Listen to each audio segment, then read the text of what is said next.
Welcome to Gingin.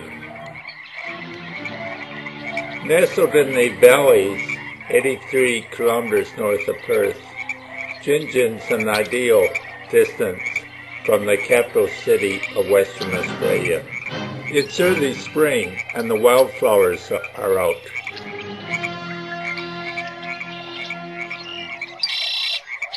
The real estate boom is in full swing along the shady, tree-lined roads. My name's Don and I stop at the Gingin Caravan Park, located at the Liberty petrol station, a few hundred meters off the Brand Highway. We set up camp, admiring the rural view of the countryside. It's time to head into town. Gingin was explored as early as 1830, 1 year after the settlement of the Swan River. Early settlers by 1832 were attracted to its agricultural potential.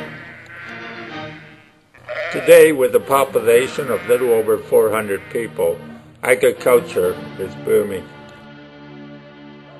Besides sheep, farmers grow wheat and olives. Gingin is the site of magnificent gypsum cliffs with fossils dating back to the Cretaceous period. It's a delightful historic area which retains much of its antiquity, including the remains of an early timber industry. It's an absolutely delightful and quaint township with a substantial number of historic buildings, which have been tastefully preserved for future generations. By 1891, when the railway arrived, there were 2 churches, 2 stores, and 3 hotels.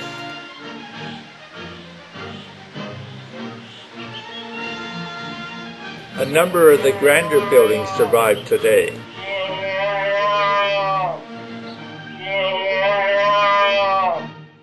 From the air, Gingin does not look that large.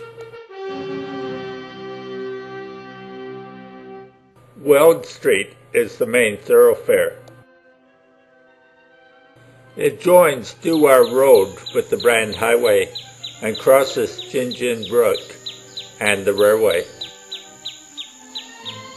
There's lots to do and see in Gingin.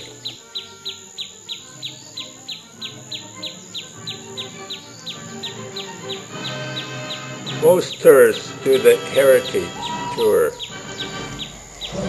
The arrival of the railway in 1891 led to Gingin's prosperity.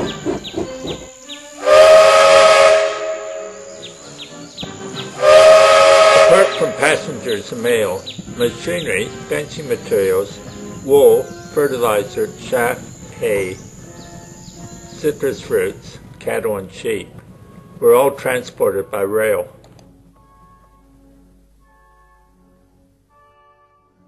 The station exists today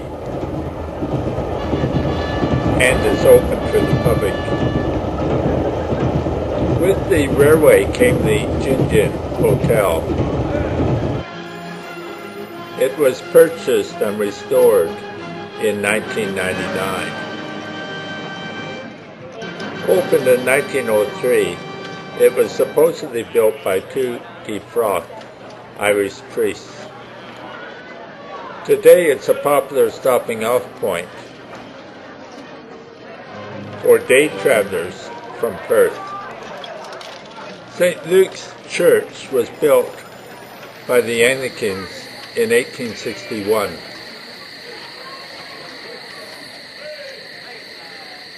Little has changed since the early days.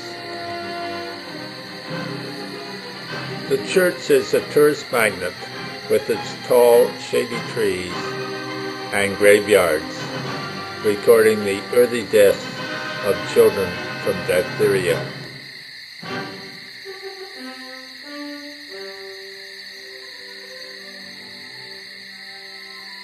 There's a modern, attractive business precinct.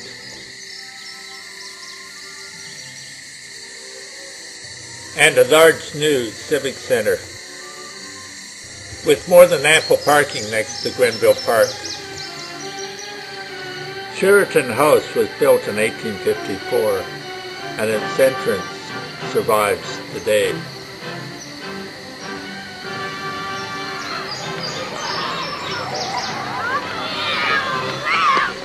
Green grass and barbecue facilities welcome tourists at Grenville Park.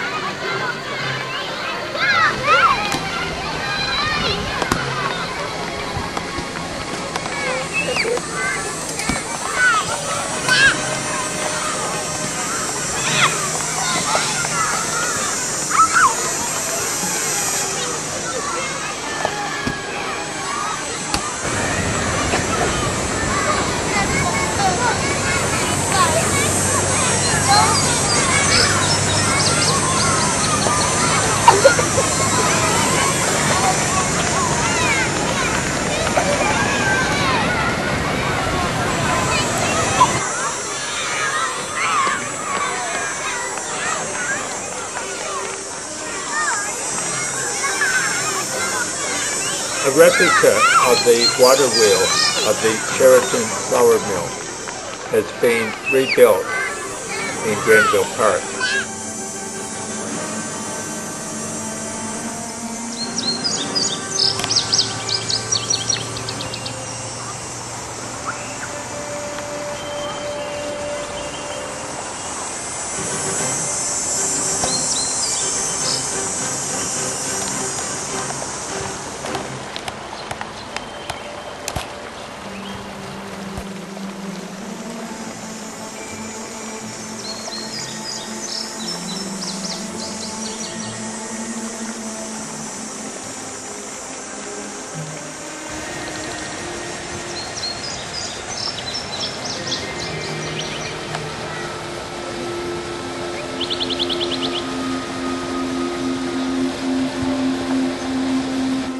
Many tourists enjoy a walk along the Jim Gordon BC Trail, which traverses Gin Gin Brook.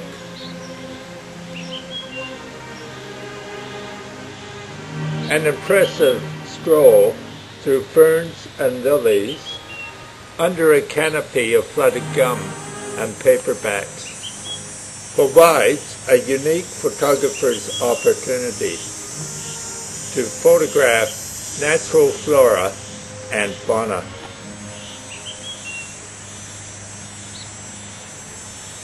The trail ends at a magnificent single-story residence built in 1886 of local casuarina rock. The house is still occupied today. The Road Board office was erected in 1911. The building still used as a preschool and Red Cross Center. The local school headmaster lived here. It later became the CWA restrooms, and today is a center for Gin Gin arts and crafts. An example of an early Australian post office survives today.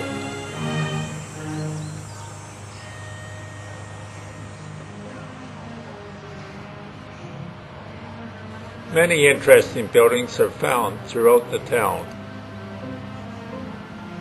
A quick glance at the local newspapers. Not all the news is good. Bushfire, not a great place to find men, these women report. Pollution fears. Time for a cappuccino. Eliza's Coffee Bar was built in the 1860s.